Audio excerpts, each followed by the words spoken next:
Di antara riak air yang tenang dan desiran angin di padang ilalang, ada sosok yang nyaris tak terdengar. Sayapnya bergetar seperti bisikan, namun gerakannya adalah vonis mati bagi siapapun yang menjadi targetnya. Dengan mata yang mampu memandang hampir seluruh dunia, dan otak yang memprediksi masa depan mangsanya dalam sekejap. Ia bukan sekedar serangga, ia adalah mesin berburu yang telah menyempurnakan seni membunuh selama ratusan juta tahun. Inilah sang pemburu senyap dari langit, yaitu sang capung. Dan untuk menemukan predator ini, kita harus melihat sesuatu yang jauh lebih kecil. Dan capung melayang di dekat permukaan air, dengan sayap indah berkilau, dan mata majemuk raksasa. Tingkat keberhasilan berburu mereka bisa nyaris 100%. Capung berasal dari ordo serangga kuno, bernama Odonata. Dan sudah ada hampir 320 juta tahun. Catatan fosilnya lengkap, dan bentuk tubuhnya hampir tidak berubah sejak dulu. Yang berubah hanyalah ukuran. Bayangkan, capung zaman purba ukurannya raksasa, sayapnya bisa membentang 70 cm. Sedangkan yang sekarang paling besar sekitar 16 cm saja. Lalu, apa rahasia tubuh capung yang membuatnya jadi predator paling efektif di planet ini? Dan kalau bentuk tubuh ini begitu sempurna, kenapa ukurannya malah menyusut selama jutaan tahun? Nama Odonata sendiri berasal dari bahasa Yunani. Artinya bergigi, karena memang mulut mereka dilengkapi gigi kecil tajam di bawah kepalanya. Selain itu, mereka punya kepala yang bisa bergerak bebas, antena super pendek, mata majemuk besar, 3 mata sederhana, dan 2 pasang sayap panjang. Satu-satunya perbedaan besar antara capung purba dan modern hanyalah ukurannya. Jantan dan betina mudah dijumpai di sekitar habitat air, karena telur capung harus diletakkan di air. Makanan favorit mereka, nyamuk dan serangga kecil lainnya yang terbang di sekitar sana. Dan uniknya guys, mereka makan sambil terbang. Meski termasuk serangga yang dianggap primitif, capung punya kemampuan terbang yang luar biasa. Cepat, gesit, dan penuh trik. Rahasia mereka ada pada otot sayap langsung, sesuatu yang jarang dimiliki serangga lain. Kebanyakan serangga punya otot sayap tidak langsung, yang bekerja dengan cara meremas dinding dada, membuatnya beresonansi hingga sayap bergetar. Tapi capung, mereka punya otot yang menempel langsung di pangkal keempat sayapnya. Jadi tiap sayap bisa digerakkan secara independen di 3 sumbu gerak, horizontal, vertikal, dan puntiran. Hasilnya, mereka bisa terbang ke atas, ke bawah, ke kiri, ke kanan, maju, dan bahkan bisa mundur. Dan kerennya lagi, capung bisa menggerakkan sayap depan dan belakang di fase berbeda, menyesuaikan manuver yang ingin mereka lakukan. Ini bukan sekedar terbang, tapi ini seni udara di level para master. Teknik terbang ini disebut counter stroking, yaitu saat sayap depan dan belakang mengepak dengan perbedaan fase 180 derajat. Gaya ini bikin capung bisa hover, alias melayang di tempat, atau terbang maju pelan-pelan, sambil menghasilkan daya angkat yang besar. Kalau mau terbang cepat, mereka tinggal ganti ke phase stroking, di mana sayap belakang mengepak 90 derajat lebih dulu dari sayap depan. Memang gaya ini menghasilkan daya angkat lebih sedikit, tapi menghasilkan dorongan jauh lebih besar, hingga ada spesies yang bisa ngebut lebih dari 50 km per jam.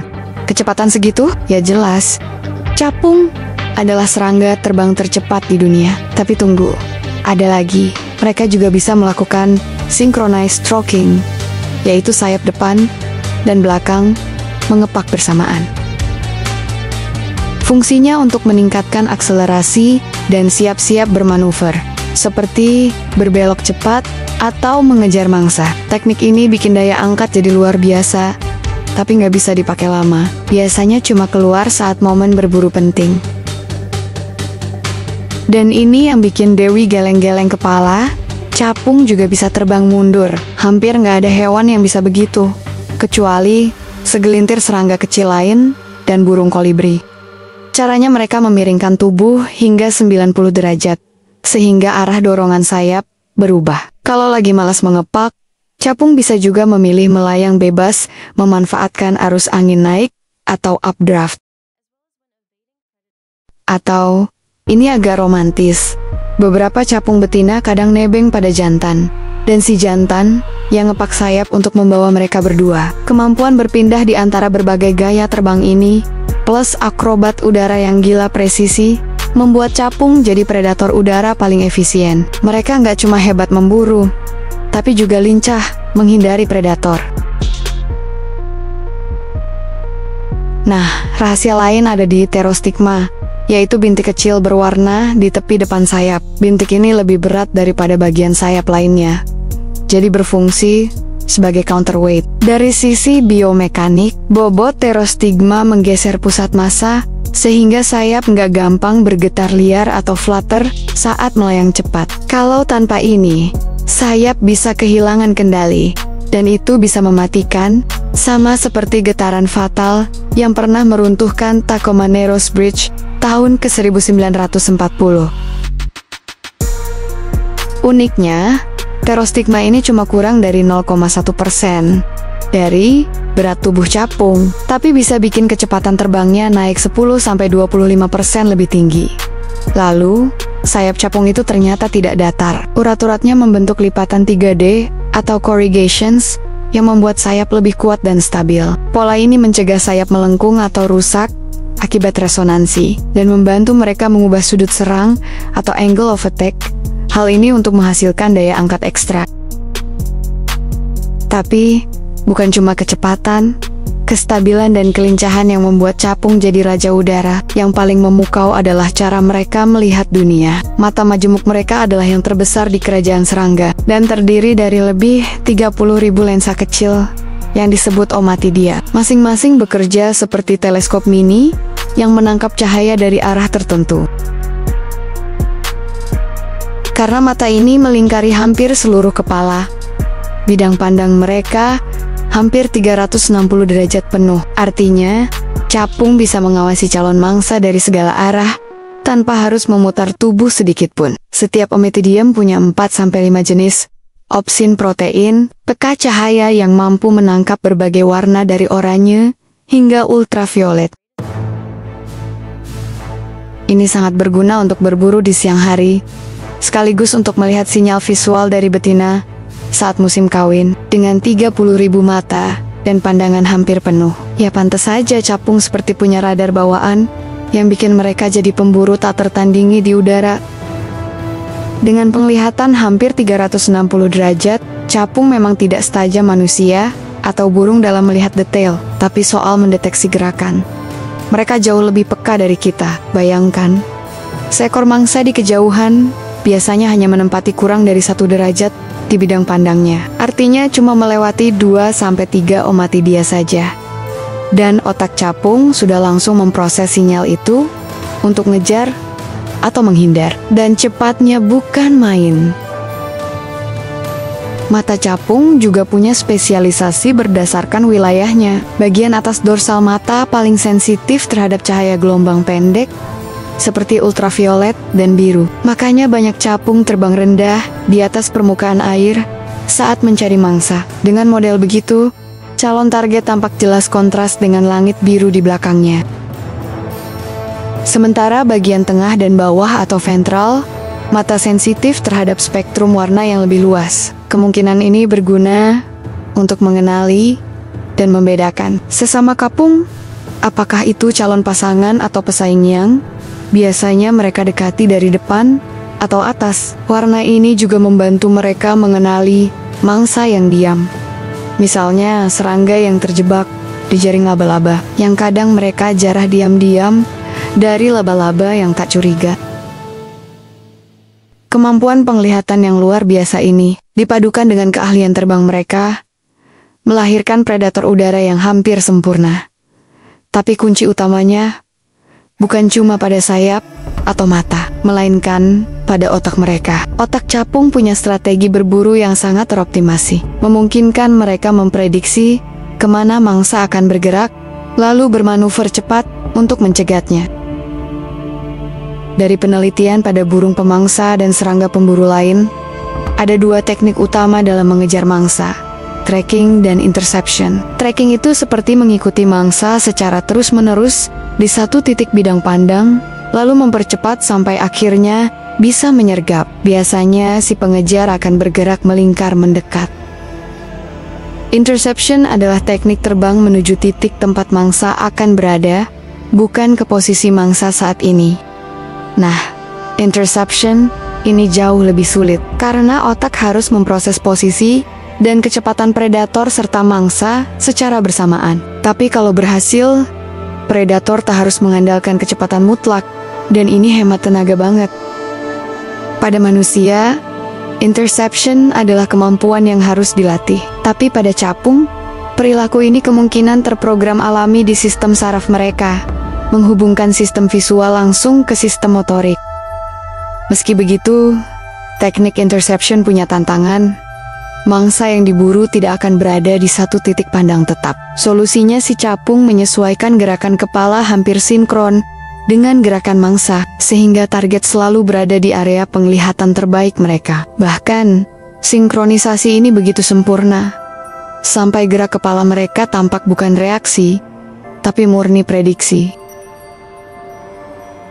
Kombinasi otak dan tubuh yang selaras ini memberikan rekor berburu terbaik yang pernah tercatat oleh peneliti. Tahun 2012, peneliti Harvard menemukan bahwa capung berhasil menangkap sekitar 95% mangsa yang mereka kejar. Itu angka yang luar biasa, apalagi untuk hewan terbang.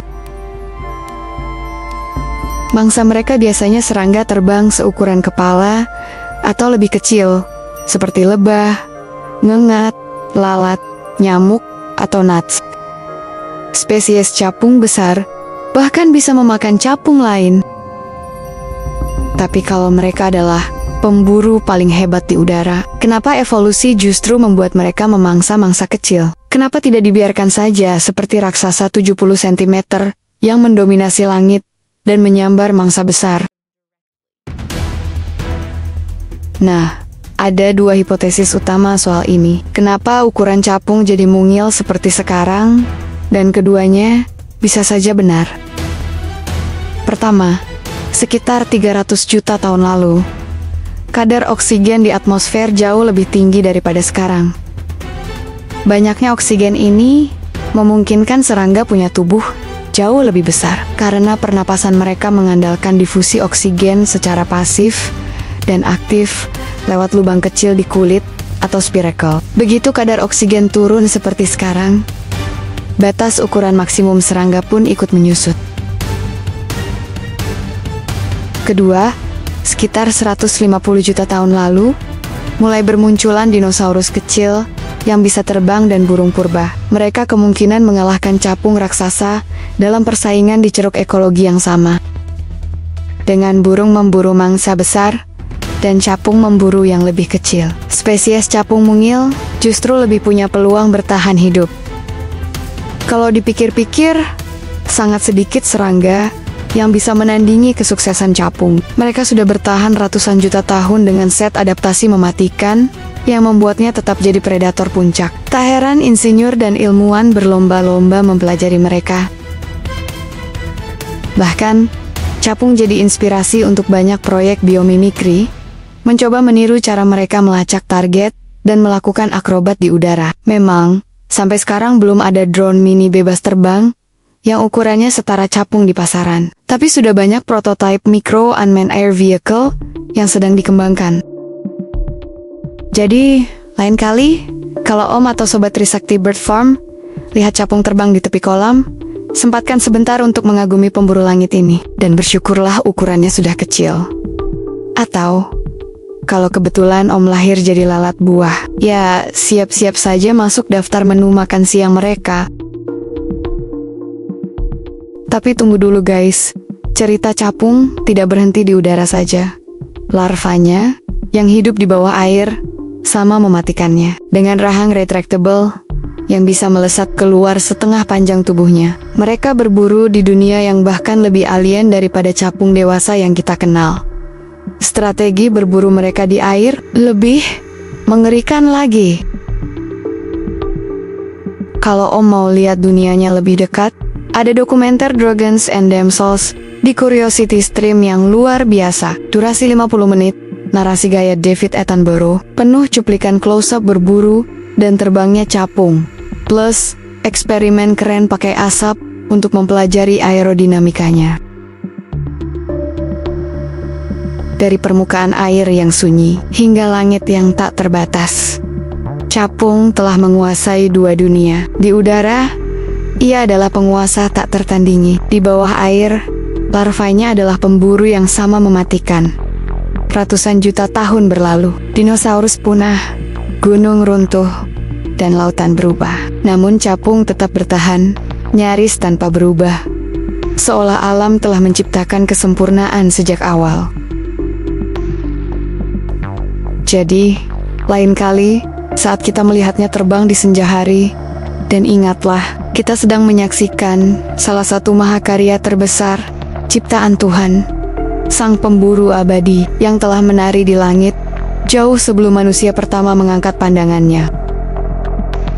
Oke teman-teman, sampai di sini dulu video kita kali ini. Semoga membuka sedikit tentang keajaiban alam semesta yang ada di sekeliling kita. Sampai jumpa lagi di episode mendatang, dan bye-bye.